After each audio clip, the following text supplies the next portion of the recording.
Go after your dream, no matter how unattainable others think it is. Unknown. You have the power to be the boss of your own life. I'm your host, Monica Allen. I'm a wife, mom, entrepreneur, best-selling author, lifelong learner, and your biz bestie. I have a love and passion for all things small business. Growing my own company from $700 to over 7 figures annually, my goal is to bring you inspiration, business-focused topics and tips, encouragement, and a community that helps you launch, grow, and scale your business, whether you are a dreamer, a side hustler, or a seasoned entrepreneur. You are listening to the Become Your Own Boss podcast. Before I jump into today's episode, I need my business owners to listen up. If you're serious about building a business and a life you love, you need to sign up for the Level Up Living newsletter brought to you by the Become Your Own Boss podcast. Each month, you'll get fresh insights on entrepreneurship, mindset, and lifestyle upgrades.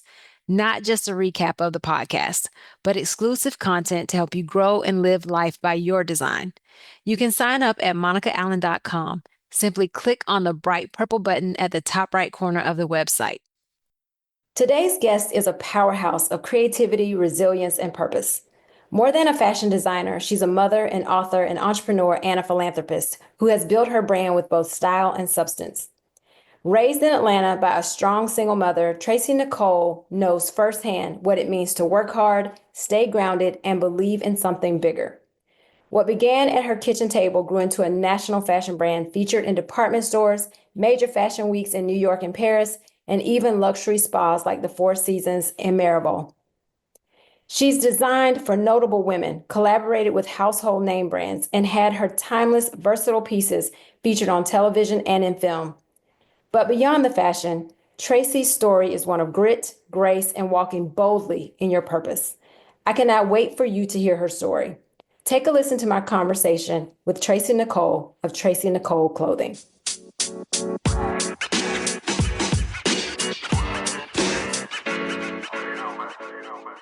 Hi, Tracy. Welcome to the Become Your Own Boss podcast. I'm so excited to have you with me today. Hello, I'm happy to be here. I like to just jump right in. And you and I were chatting a few weeks ago. And after I learned a little more about your story, I thought you have got to come onto my podcast. And I'm so glad you accepted the invitation. One of the questions I love to ask people, and especially with you being in the fashion industry and it being such a creative space, what problem were you trying to solve when you start your business? Or what did you see missing in the marketplace that you thought you could fill? I wanted to create comfortable clothing for all women in all body types. And as a mother, as a soccer mom, as a track mom, as a woman who owns my own business, I'm juggling a lot. And I think that's all women, whether they're mothers or not. We juggle as women. And I wanted to create clothing that made that easy, like changing your outfit with a change of shoes or a belt or an accessory. So just making it easier for us. Mhm. And I will just throw in that your clothes are very comfortable. Well, thank you. Yes, very, very comfortable. I actually have on a piece today that I bought a few years ago, and it was in my brand colors, and I was so excited about that. Well, I recognize the color. yes, I love it. Tell us a little bit about your backstory, though, because I know that this has not always been your career path. So tell me, where did you start? I will tell you, I always wanted to be a fashion designer, but I grew up in a household where that was not a job. Being a creative just wasn't supported back then. And I was told, you're going to go to school, you're going to major in something that you can support yourself. I always loved helping people, and I decided I want to be a doctor. And I remember being in high school saying, okay, I'm either going to be a pediatrician or I'm going to deliver babies. And I've leaned toward pediatrician when I found out when you deliver babies, you also have to do the gynecology and all those type of things. I was like, no, that's not me. So went to school, biology pre-med, science nerd. I love, watching surgeries on TV and all those things. Changed my major to occupational therapy because I decided, what if I didn't want to go to medical school when I finished school? I still wanted to have a career. Became an occupational therapist, finished school, took the state boards, and I was ready to start working. Loved being a therapist at the time. I was really good at it. By the time I was 25, I was director of rehab, overseeing 3 facilities. And, I did all the things that my parents said, this is what you have to do. And I just was not fulfilled. And it was the first time in my life, it was a life lesson of money doesn't make you happy, status doesn't make you happy, these things don't make you happy. And one day I just decided, I think I saw a commercial or something, it was fashion. I enrolled in fashion school. So I was director of rehab by day, going to fashion school at night. And people did turn a side eye. They were like, why are you going to fashion school? And I really wanted to learn what fashion was about. I wanted to learn what did it mean to have a fashion line? What goes on behind the scenes? I knew I wanted to have my own fashion brand. So that's why I went to school to study for it. And then fast forward, I took the leap. I jumped. The first thing I did was open a store. Wow. That's a leap. It was a leap. I mean, and you can only imagine the opinions, the feedback, the comments. Like, I left a really nice, high paying job to follow this passion. And I Mhm. never looked back. Yeah. I can relate to you. I can relate. I was in risk management insurance. I was a risk management insurance major. My grandmother told me to get a good job, go to college and get a good job. What's the message? And I listened. I literally went to the career center to look at the schools with the highest placement rate for jobs. And Mm, Terry College of Business at UGA was it. And risk management insurance had a 99% placement rate for jobs. And that's what I majored in. And I got a job right out of school, worked in it for 8 years, but like you, just wasn't fulfilled, had no creative yeah, outlet in it at all. What were the steps? I mean, you got the education piece on the fashion, you yeah. took that leap, but what was that process like going from that schooling, you got the knowledge, but now you're gonna jump. What did that look like though in your career, and how did you make that decision to do it? To take the leap. To take the leap. Well, I got married, and me having a job that wasn't fulfilling me, I feel like affected my relationship. And it was supported that I study this fashion and go for it. I honestly will tell you, I was afraid to start my own line at that point, and that's what made me open the store. Okay. I grew up with a dad who was an entrepreneur who would have me make all his phone calls, help write up his contracts, and I hated it. I really hated it. I was like, why can't you do this yourself? And, I look back and he was instilling all the things that I needed to problem solve and deal with things head on. I could handle any meeting, I could handle any phone call, and I just knew how to use my resources just based on that experience. But I went into it not thinking about failing. I just went into it like, this is what I want to do. What do I need to do to make sure it's successful? So the first thing I did look up what makes fashion businesses go out of business. Mm, And that was one of the first things that I decided to look up and study. And it was getting large orders from like these department stores and things like that. I studied things early on to ensure success. And I raised that point about department stores because the first thing you hear when people say you have a fashion line, oh, you should go to Magic. Oh, you should get in this store and you should get in this store. But you have to look at what does it mean to do wholesale? What is the profit margin? What works best for you might not work good for someone else, or vice versa. right. Okay, speaking of that, because I've also heard, I'm not really in the fashion space in that way, but I've also heard that, of course, if you're going into these department stores, you have to have a lot of cash or a lot of money or some backing to get all of this stuff made to put in the Oh, store. oh, you got to So have some capital. you have to have some capital, right? Capital. How did you fund your business when you opened a brick and mortar store? I will tell you, I started at home. when I Okay. started my clothing line. But I'm jumping because I started I opened the store. I was afraid to start my own line. I became a buyer.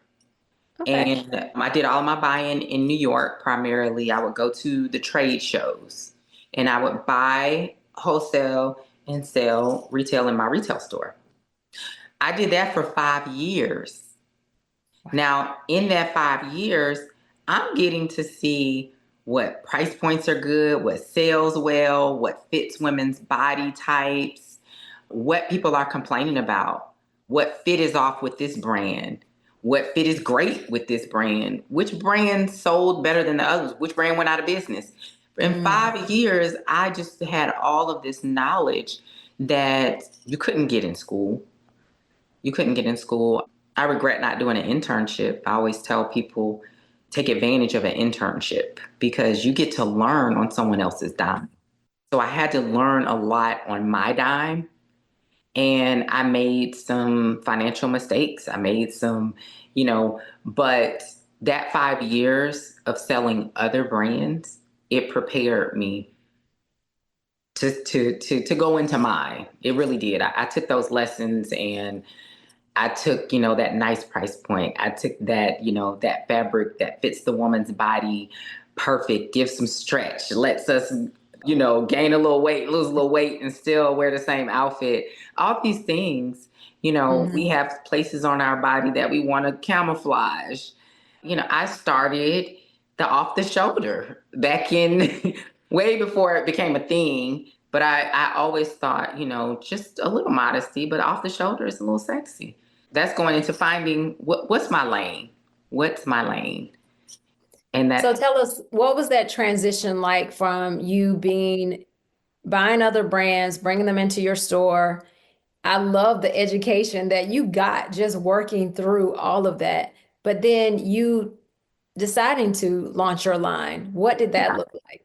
everyone in business remembers 2007. That Hmm. everyone does. You either survived it or you didn't. I made a financial choice to reinvest in my business and ride it out. And to do over again, I would not have. Mm, So, I wrote it out. I survived it, but I wasn't making the money that I wanted to make. And gotcha. owning one boutique is not a lot of money. If you own a boutique, if you have 3 locations, now you're making some money. And I said, what lane do I want to be in? I want to have my own line at this point. So I closed down the store and started at home. I started making my own clothing and having little pop-ups. Okay. And I'm gonna tell you why. When I started that brick and mortar, I spent a lot of money. I got a loan, and back then it was much easier to get a loan. It was much easier for a pretty lady to walk into a bank and but I still needed my husband to get my lease. It wasn't until 1980 till women could get a lease on their own. Right. I don't think people know that because that wasn't that long ago. But I know I needed to change the way that I moved because I didn't have a lot of capital to put behind a clothing brand. So I chose to do grassroots. I chose to start with friends and family. So that first pop up is your friends and family. All your friends and family gonna purchase.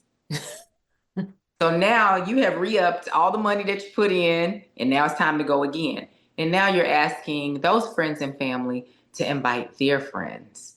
And now we got some word of mouth going. I really grew this grassroots. Once I did it a few times at home, now let me get me a little space. I got me a little studio space. And I just kept doing the same thing. I didn't get a loan. I didn't get an investor. Having my own clothing line made that profit margin way bigger than a boutique, which is Yeah. only, like a 2.5 markup. Having that business mind behind me definitely helped a lot because you can Yeah. be, I found out firsthand, you can be very creative and you could have like the perfect product. But if you don't have a plan with a real business mind behind it, it doesn't matter. Right. I'm married to an artist. A lot of times we talk about how artists tend to be so passionate about their art and they don't have the business side to it. And that is such a valid point. You have to have that in order to make it into something. You Or you have mentioned, to marry somebody that balances you out. right, exactly. You mentioned you would not do something again. I wouldn't get a lot of money and start a business. I think that, I wanted some capital when I started my clothing line and I couldn't get any. And I think because I couldn't get any, it forced me to think. It forced me to use my resources and create the opportunities. A lot of people sit back and wait for something to be given to them or wait for someone to ask them to do something. No, being in that position, it made me create my opportunity. I remember thinking, I want my clothing to be great for travel. I want you to be able to buy them in spas. And I approached Spa Sadell. They had 5 locations in the city at the time. And I said, hey, because I had grown this little organic following. And I said, if you let me have a pop up in your spa, I'll invite women and this is future clientele for you. And I have a great following. So they said, okay. Now, when you ask to do something, now how am I going to make sure this is successful? So now I'm reaching out to my clients that you got to come out, shop the brand. We did so well in the first one, I ended up doing pop ups in all of their locations. Wow. And so that was the plan. So here I am still growing at grassroots. It was just thinking outside the box and trying to create my own opportunities. That's very creative. I don't think I would have thought of that. That is amazing. I love that. If you had to go back and tell your younger self something, what would you tell your younger self? Oh, I would tell my younger self that life is going to be a reflection of everything that you believe is possible. But you have to believe it before you can go after it. But once you believe it, you can have anything that you want. And it took me 5 years of owning a store to believe that I could do what I'm doing right now.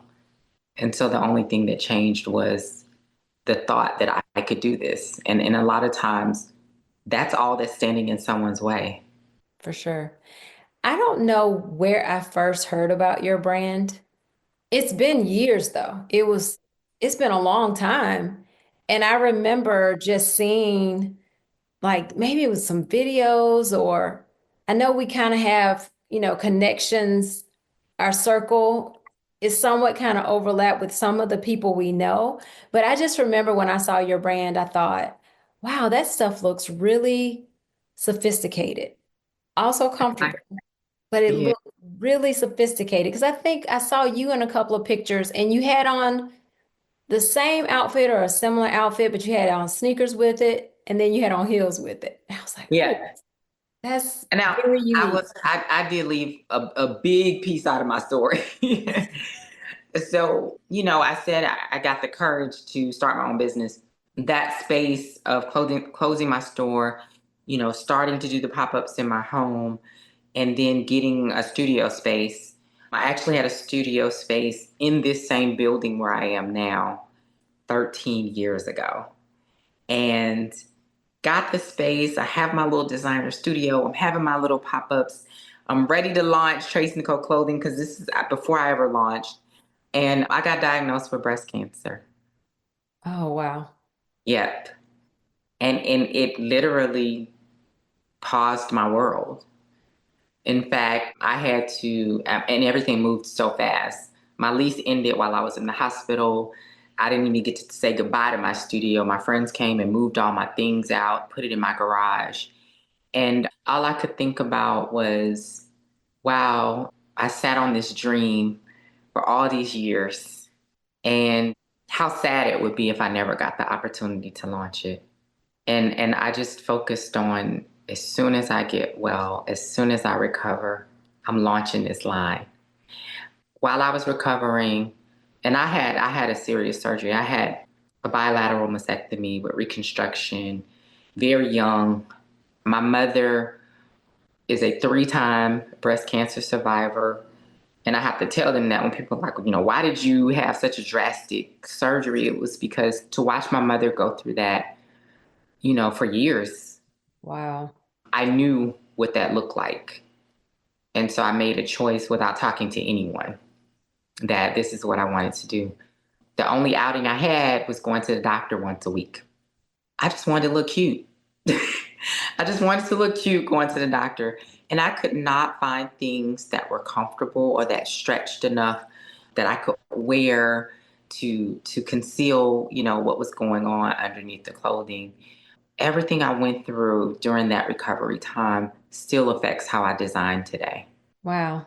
The soft fabrics, Yes. versatility, the easy to get on and easy to get off, the comfortability, all of those things and it all started. I just wanted to look cute going to the doctor. And the way that I looked made me feel a certain way. Yes. When I looked good, I felt good. And I really truly believe that promotes health.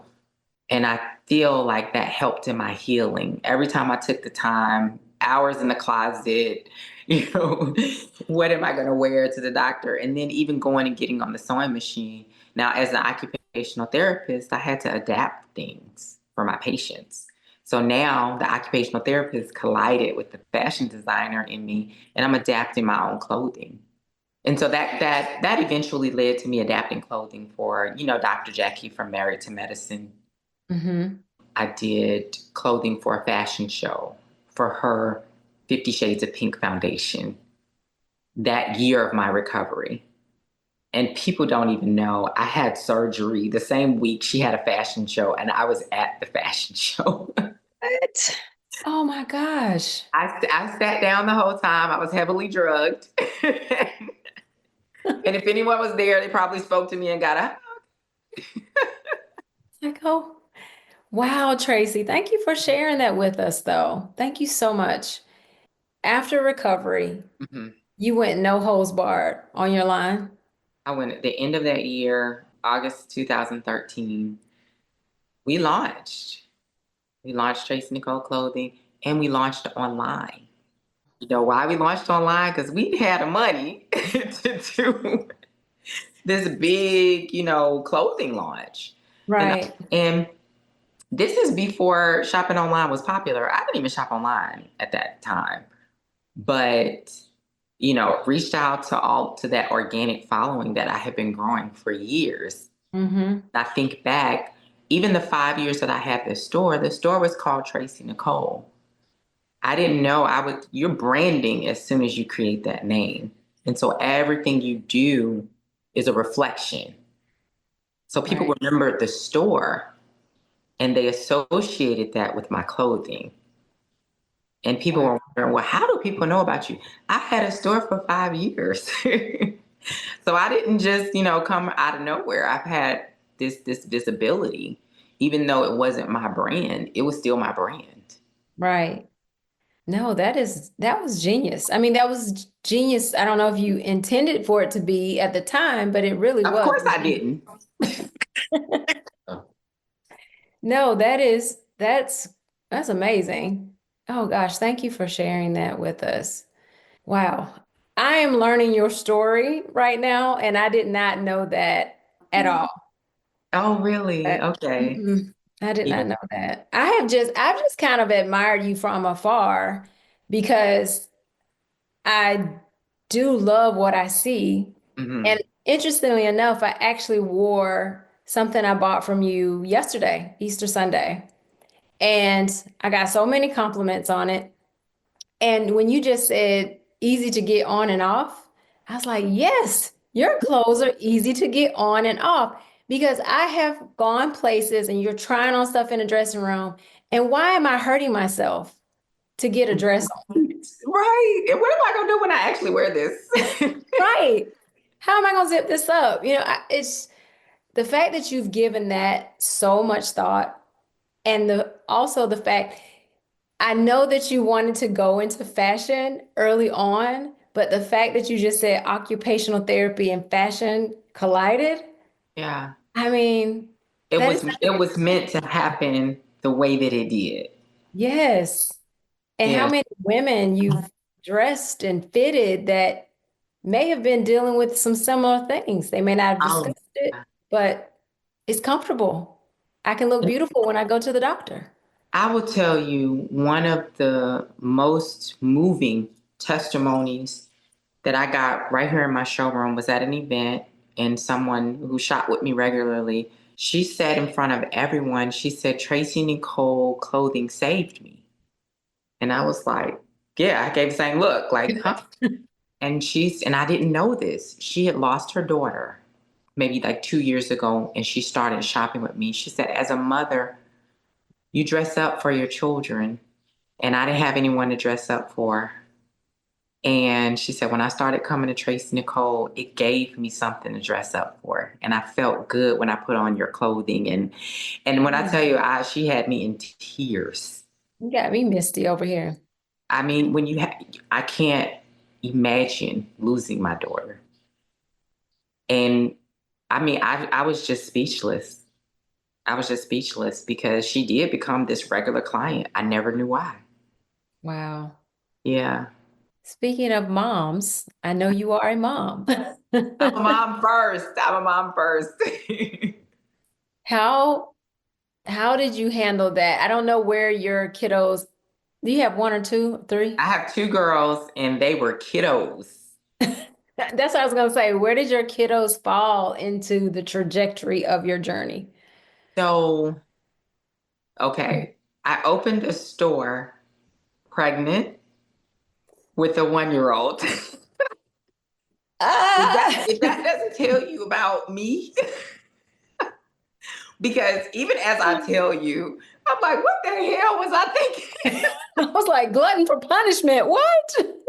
I Oh, so I Now number two was a surprise, okay. and I found out I was pregnant 2 weeks before the doors opened, and I did a whole build out. So this was I didn't plan on being pregnant with a child when I opened, but you can't control that hand that you're dealt, but you Right. play the hell out of the hand. Yes. Nor did I expect to get divorced shortly after. Wow. So yeah. So I mean, the first feat was, okay, I gotta have this store up and running. I found out I was pregnant. I was already 2 months pregnant, which meant I was so in denial because I had every symptom. Right. You're like, no, it's No, coming. something's making me sick. And it's a whole child growing in you. Oh, wow. So I had 7 months literally and then Chrissy came a month early. So I really had 6 months to get a manager in there and have everything up and running.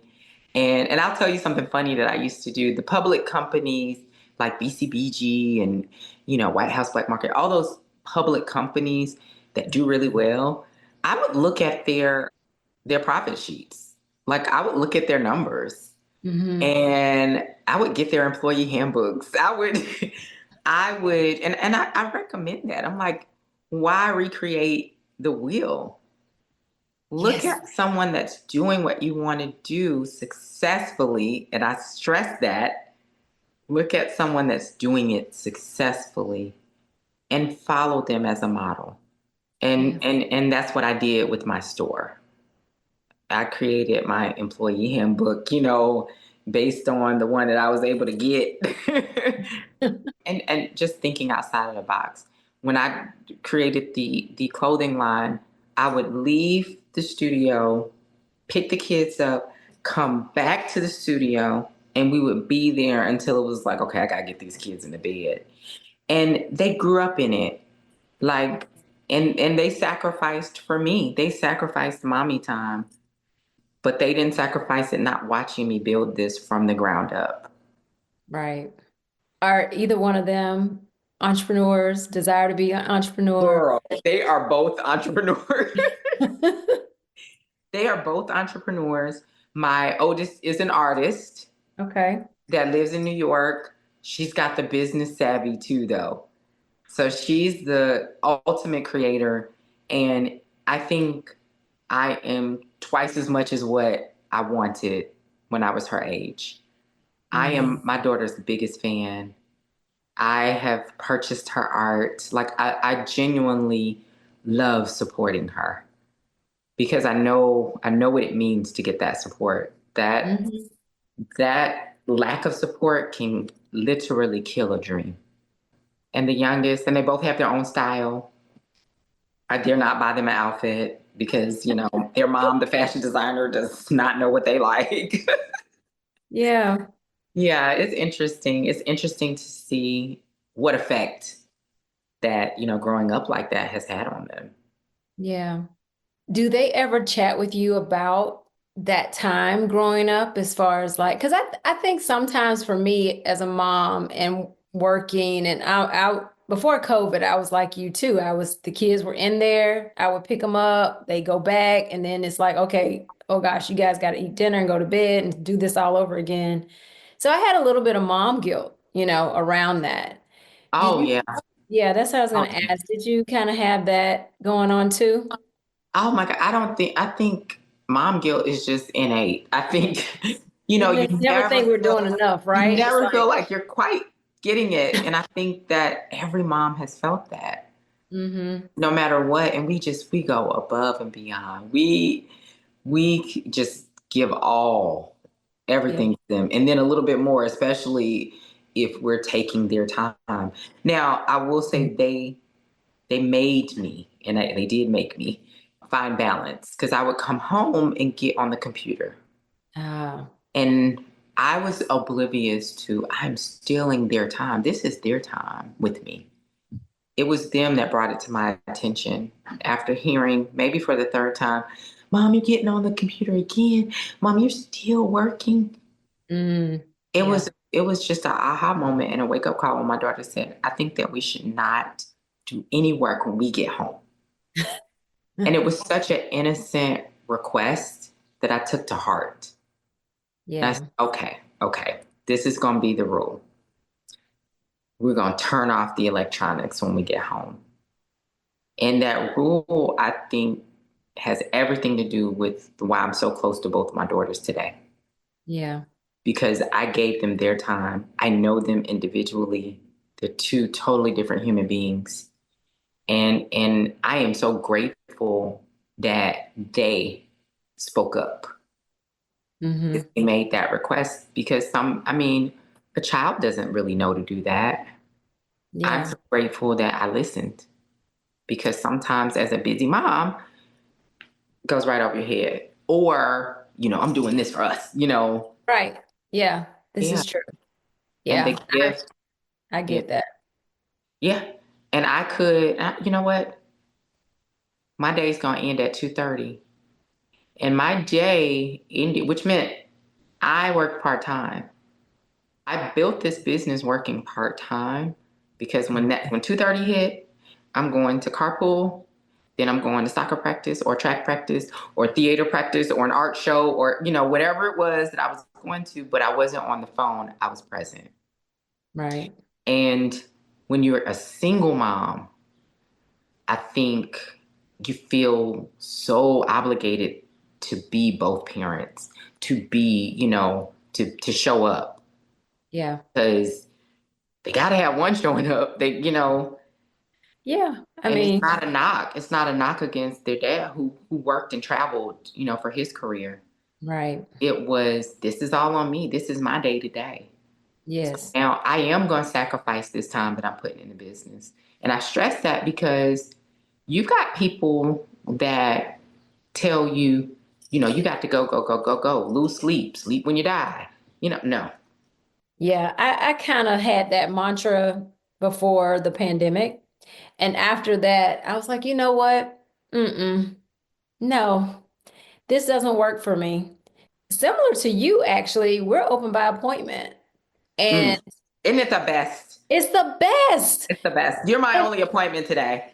and I would have, you're my only one too. I would have never thought to do that had the pandemic not happened, honestly. That's when it changed for me. It was crazy. I didn't do this before the pandemic. Great. We were open from 11 to 7. The only day that I refused to even remotely consider opening was Sunday. I was like, nope, we're not doing Sunday. That is not, no, I'm not doing that. But 11 to 7, I think at one point we stopped being open on Monday because sales weren't happening. So it's like, why are we even open? So it was Tuesday through Saturday. And I'm just like, we're running, the kids are there. It was just too much. But the pandemic was a wake up call for me, health wise, mental health wise. Like, okay, no, this business will still grow. I'm still going to give it my energy. I'm still going to give it my time. But my family has got to come first. Yeah. And You don't get everything, those years back. You right. don't And get them back. everything else will fall into place the way it's supposed to. Yeah. May make a little less, but It's it's worth it. it's gonna work out. It's gonna be just fine. Yeah. It's So, worth it. Yeah. Tracy, I know that you have been in business now for several years. You've been growing. What are your plans for the future? How old do you plan? One of the things I like to say at the end of the podcast is now's the time to level up, leave a legacy, and become your own boss. Well, you're already your own boss. Yeah. And I can tell you're the boss of your entire life already, which is the goal of the podcast is yes, business is great, but we want to be the boss of our own lives, our Yeah. whole life. And I know you got that down. But how do you plan on leveling up in the future with the business? And then I'll ask you a question around legacy. Okay. With the business, one, I think it's important to reinvent yourself when you're in business. One, it gives you fresh energy. It lights a fire under you because you feel like you're doing something new. Mm-hmm. I needed to do that for me. I do that through new collections. I do that. So with moving forward, I want to give people more access and the ability to become entrepreneurs themselves. And I haven't even talked about this publicly, but I'm on the road to doing it. In the fall, I plan on starting to take sales reps. I've been doing pop-ups for years. And if anyone's followed me on social media, they know I do pop-ups in all across the country. I'm like, what? You know what? Other women could do this and they could be making money doing this. It's a business model that I've been studying for the past 5 years. Mind you, I don't just jump up and do something when I get an idea. Now I need to learn how can I accomplish this. Last week was actually the first week I had people come in and host in the showroom. Okay. That's how this business model is starting. So right now I'm just doing hosts. And you can host either in your home or in the showroom. And for hosting, you get a discount and a gift card. And for people that were shopping anyway, it's a perk. So now I get some free clothes just for Right. inviting people to shop this brand that I already love, that people have been stopping me at church or on the street and saying, where can I get this? Well, why not? Why can't they capitalize off of that? You're marketing for me for free. Yeah, and we're at a time where who can't use another stream of income? 100%. Yeah, and that's for I everybody. Shoot, I can use another stream. Like that's for everybody. same. I often say that. I often say you should have another stream of income, no matter who you are, because you just never know. Even if you're working this great corporate job, you never know. I've seen people get laid off that had no idea that their job was even on the chopping block. Yeah. So you just never know. So yeah, let me know if you want to host. Okay, I'm gonna buy some more of your stuff and walk around a little bit more, and then I will do that. Take some names and numbers down. Be like, I'll be in touch. Yeah, that Um, part. See, you're thinking ahead. You're preparing. yes, you gotta have structure. You gotta have a strategy. You know, strategy Yeah. is important. Well, I have two more questions for you, but one of my questions is, what type of legacy would you like to leave? Hmm. That's a great question. The type of legacy I want to leave, one, I'm just a girl from Decatur. And I always say that whenever something huge happens, because I want a young girl that looks at me to see themselves, to know that, I came a childhood where I witnessed abuse, a childhood that wasn't pretty. I didn't come from a wealthy family, but I just had all this started from an idea. The legacy I want to leave behind, you can just have an idea and build it into something really great And once I reach that level that will allow me to invest into other creatives, that's when I've hit that I'm successful mark. I can invest into someone else's dream. Mm. And that's ultimately the goal and the legacy I want to leave behind. And this clothing brand will allow me to do that. Right now, I do have a foundation, the Tracy Nicole Foundation, and we give scholarships to young girls. In the past, I've always done first generation scholarships. Moving forward, as this business is growing, and my daughter had a lot to do with this, there's so many creatives that don't have support. Mm. There's so many. I met a lot of friends at my daughter's school. She's at the School of Visual Arts in New York. And there were kids there who didn't have parents there. And, I would ask, where's your parent? Oh, my mother doesn't support this. Oh, Like, wow. wow, wow. And so, like, first day of orientation, I adopted one of her new friends that she met. Oh, that's great, Tracy.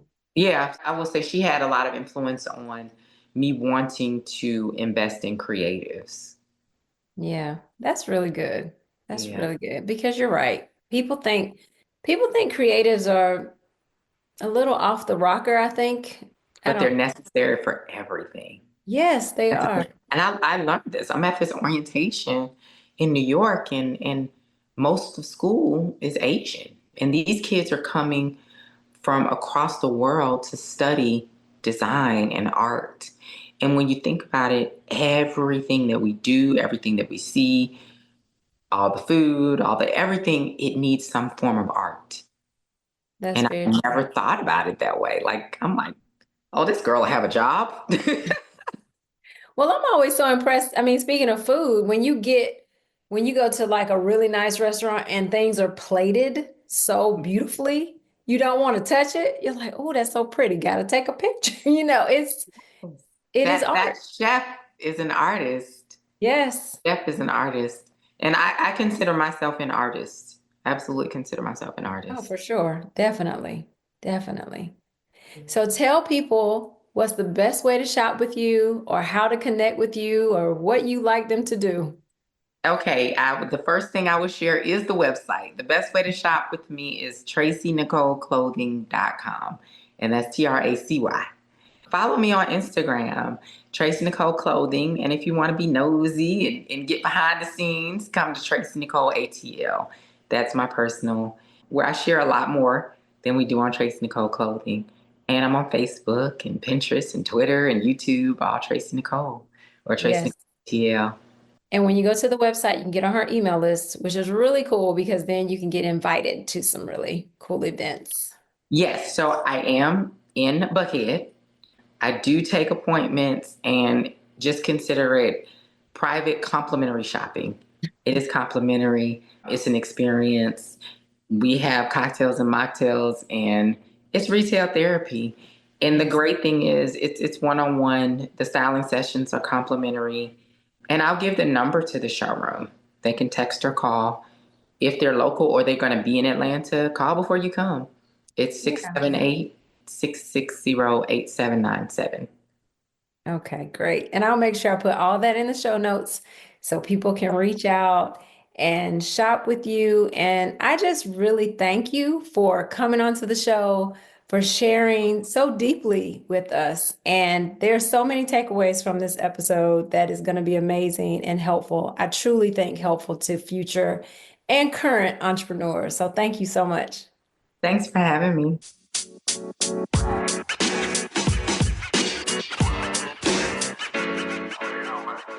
I want to thank Tracy for becoming part of the Become Your Own Boss podcast family. All of her contact information can be found in the show notes. As you all know, if you've ever heard me do another interview, I love to share with you takeaways from my guests. However, because Tracy and I had such a great conversation, we went a little longer than I usually do with my guests. So I will actually be covering my takeaways in next week's episode. Ladies and gentlemen, they are some good ones. So you don't want to miss next week's episode. Be sure to subscribe and listen. Thank you so much for listening today, though. I am grateful for you. Take a moment to rate and review the podcast. And again, don't forget to subscribe so you never miss an episode. Even though I'm not covering the takeaways today, I do want to leave you with this. At the top of the episode, the quote was around going after your dreams, no matter how unattainable others think they may be. Truthfully, I'm a believer that God gives us all dreams that are specific to us.